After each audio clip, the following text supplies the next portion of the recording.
ബഹുമാനപ്പെട്ട കേരളത്തിൻ്റെ മുഖ്യമന്ത്രി ശ്രീ വി ഡി സതീശൻ സാറിനോട് ഒരു അഭ്യർത്ഥന മാത്രമായിട്ടാണ് ഈ ഒരു വീഡിയോയിൽ വന്നിട്ടുള്ളത്. കാരണം എന്താ പറയുക, കേരളത്തിൽ നിലവിലിപ്പോൾ ജീവിക്കാൻ പറ്റാത്തൊരവസ്ഥയിലൂടെയാണ് സാധാരണക്കാരൻ കടന്നു പോകുന്നത്. കാരണം 3 ദിവസം മുമ്പ് പെട്രോൾ പമ്പിൽ ചെന്നിട്ട് പെട്രോളിൻ്റെ റേറ്റ് നോക്കിയപ്പോൾ 107, മിഞ്ഞാന്ന് പോയപ്പോൾ 109, ഇന്നലെ പോയപ്പോൾ 111, ഇന്നതാ 115.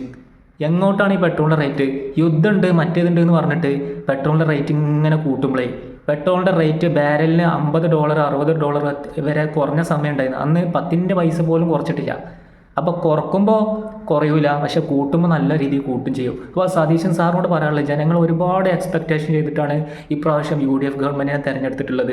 അതിൽ പ്രധാനപ്പെട്ട ഒരു ഗ്യാരണ്ടി എന്ന് പറഞ്ഞു കഴിഞ്ഞാൽ KSRTC ഉള്ള സ്ത്രീകൾക്കുള്ള ഫ്രീ യാത്ര. ശരിക്കും പറഞ്ഞാൽ ഒന്ന് പുനർവിചിന്തനം ചെയ്യേണ്ടിയിരിക്കുന്നത്. കാരണം ഇപ്പോൾ അതിൻ്റെ ആവശ്യമുണ്ടോ?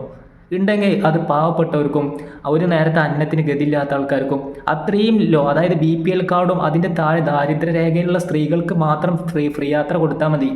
അല്ലാതെ പൈസ ഉള്ള പെണ്ണുങ്ങൾക്ക് ഫ്രീ യാത്ര കൊടുക്കേണ്ട ഒരാവശ്യമില്ല. എന്തിനാണ് അതിൻ്റെ ആവശ്യം? അതുകൊണ്ട് ബസ് മേഖല തകരേ ഉള്ളൂ. പൈസ ഉള്ളവർക്കും മിഡിൽ ക്ലാസ്സും അത്യാവശ്യം വരുമാനമുള്ള സ്ത്രീകൾക്കൊന്നും ഫ്രീ യാത്ര കൊടുക്കാതെ ആ ഫണ്ട് ഉപയോഗിച്ചുകൊണ്ട് ഈ പെട്രോളിൻ്റെ ടാക്സ് ഒരു 2 രൂപ 3 രൂപ കുറച്ചിട്ടുണ്ടെങ്കിൽ സാധാരണക്കാരന് വലിയൊരു ആശ്വാസമായിരുന്നു. കാരണം എന്താ പറയുക, ഏറ്റവും കൂടുതൽ ടാക്സ് മേടിക്കേണ്ട സംസ്ഥാനമാണ് നമ്മളെ കേരളം. നമ്മൾ ആലോചിച്ച് വെക്കുക, നമ്മളെ തൊട്ടപ്പുറത്തുള്ള തമിഴ്നാട്ടിലെ 109 പെട്രോൾ റേറ്റ്, കർണാടകയിൽ 110. യു പി എന്ന് കളിയാക്കുന്ന ഉത്തർപ്രദേശിൽ 102 പെട്രോളിൻ്റെ റേറ്റ്. ഇന്ത്യയിൽ 28 സംസ്ഥാനം ഉണ്ടെങ്കിൽ ഏറ്റവും കൂടുതൽ പെട്രോളിന് ടാക്സും പെട്രോളിന് വില ഈടാക്കുന്ന നാട് നമ്മുടെ ദൈവത്തിൻ്റെ സ്വന്തം നാടായിട്ടുള്ള കേരളമാണ്. കേരളത്തിൽ മാത്രം എന്തുകൊണ്ട് 116? വേറെ ഒരു സംസ്ഥാനത്തുമില്ല. ഓർമ്മ ശരിയാണെങ്കിൽ അരുണാചൽ പ്രദേശിലും കൂടെ ഉണ്ട് തോന്നുന്നു. അത് പിന്നെ സാങ്കേതികമായിട്ടുള്ള പ്രശ്നങ്ങളാണ്. വേറെ ഒരു സംസ്ഥാനത്തും പെട്രോളിന് ഇത്ര അധികം ചാർജ് ഈടാക്കുന്നില്ല. അപ്പോൾ സതീശൻ സാറിനോട് പറയാനുള്ളത് എന്താണെന്ന് വെച്ചാൽ, KSRTCയിലുള്ള ആ ഫ്രീ യാത്ര പാവങ്ങൾക്ക് മാത്രം ഒതുക്കിയിട്ട് അതിന് ബാക്കി വരുന്ന ഫണ്ട് ഉപയോഗിച്ച് ഈ പെട്രോളിൻ്റെ റേറ്റ് ഒന്ന് കുറച്ചിട്ടുണ്ടെങ്കിൽ സാധാരണക്കാരന് വലിയൊരു ഉപകാരമായിരുന്നു. കാരണം നമുക്ക് ഈ പെട്രോൾ പമ്പിൽ ചെന്നിക്കാണ്ട് ഈ പെട്രോൾ 50-100 അടിച്ചിട്ട് അത് തികയണില്ല. കുറച്ച് പോയി കഴിഞ്ഞാൽ വണ്ടി ഓഫ് ആവാം. വഴി കിടന്നുകൊണ്ട് വണ്ടി ഓഫായിട്ട് നമ്മൾ വണ്ടി തള്ളുക. കാരണം എന്താ, പെട്രോളിൻ്റെ അളവ് അത്രയും കുറവുള്ളൂ. 100 അടിച്ചാലും 200 അടിച്ചാലും ഒക്കെ ആ കണക്കന്നെയാണ്. അപ്പോൾ സാധാരണക്കാർ ജീവിക്കാൻ പറ്റാത്തൊരവസ്ഥയാണ്.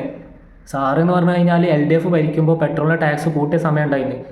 ഏറ്റവും കൂടുതൽ സ്റ്റേറ്റ് ടാക്സ് ഇംപ്ലിമെൻറ്റ് ചെയ്യുന്ന നാട് നമ്മളെ കേരളം. അതിൽ ആര് ഭരിച്ചു കഴിഞ്ഞാലും LDF ആണെങ്കിലും UDF ആണെങ്കിലും.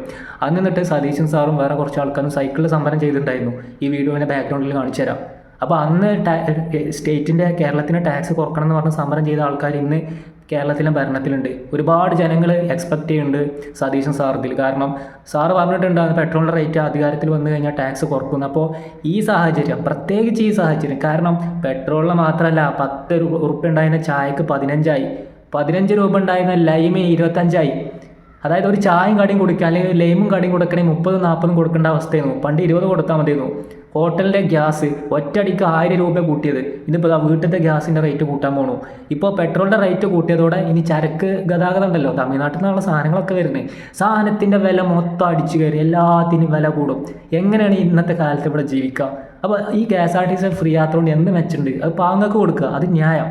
പാവങ്ങൾക്ക് അത് കൊടുത്തേ പറ്റൂ. കാരണം അത്രയും ഒരു നേരത്തെ ബസ് യാത്രക്ക് പോലും പൈസ ഇല്ലാത്ത ഒരുപാട് സ്ത്രീകൾ നമ്മളെ കേരളത്തിലുണ്ട്, കൂലിപ്പണിക്ക് പോകുന്ന ആൾക്കാരും. അല്ലാതെ പൈസ ഉള്ള ഒരു സ്ത്രീകൾക്കും പിന്നെന്താ പറയുക, അത്യാവശ്യം നല്ല രീതിയിൽ വരും, മാസം 30,000-40,000 സാലറി പഠിക്കേണ്ട സ്ത്രീകൾക്കൊന്നും ഫ്രീ യാത്ര കൊടുക്കേണ്ട ആവശ്യം പോലും ഇല്ല. കാരണം ഓരോരുത്തർ പൈസ ഉണ്ട്. ഒരു പ്രൈവറ്റ് ബസ്സിലോ KSRTCയിലോ പൈസ കൊടുത്തുകൊണ്ട് യാത്ര ചെയ്യട്ടെ. പക്ഷേ കോമൺ മാൻ, സാധാരണക്കാരെ ബാധിക്കേണ്ട ഏറ്റവും വലിയ പ്രശ്നം ഈ ഗ്യാസിനും പെട്രോളിനും കൂടുന്ന ഈ ഒരു വില വർധന.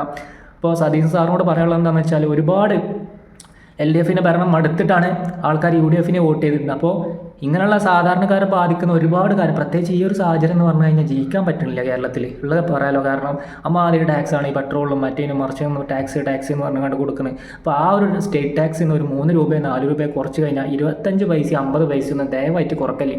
അതിലും നല്ലത് കുറക്കാത്തതാണ്. അവർ 3 രൂപ അല്ലെങ്കിൽ 4 രൂപയൊക്കെ പെട്രോളിൻ്റെ ടാക്സ് ഒന്ന് കുറച്ചിട്ട് ആ വില ഇവിടെ നിന്ന് കുറച്ചിരുന്നെങ്കിൽ അതൊരു ന്യായമായിട്ടുള്ള കാര്യമില്ല. നിങ്ങൾ ഏത് സംസ്ഥാനത്ത് പോയി നോക്കുക, ഇന്ത്യയിൽ എത്ര ഇപ്പോൾ അവിടുത്തെ റേറ്റൊക്കെ 110, 109, 111. ഇത്ര അധികം ചാർജ് ഇവിടെ മാത്രമേ ഉള്ളൂ കേരളത്തിൽ. അത് ആര് ഭരിച്ചാലും LDF ആണെങ്കിലും UDF ആണെങ്കിലും. അപ്പോൾ ഈ ഒരു ചാർജ് കൊടുക്കണമെന്ന് പ്രിയപ്പെട്ട മുഖ്യമന്ത്രി സതീശൻ സാറിനോട് അഭ്യർത്ഥിക്കണം. കാരണം മടുത്ത് പെട്രോൾ അടിച്ചിട്ട് വണ്ടിയിൽ കഴിയണില്ല, അടിച്ചിട്ടും തികയണില്ല. കിട്ടിയ പൈസ മുഴുവൻ ഈ പെട്രോൾ അടിക്കാനേ പോകണുള്ളൂ. ഓക്കെ എന്നാൽ.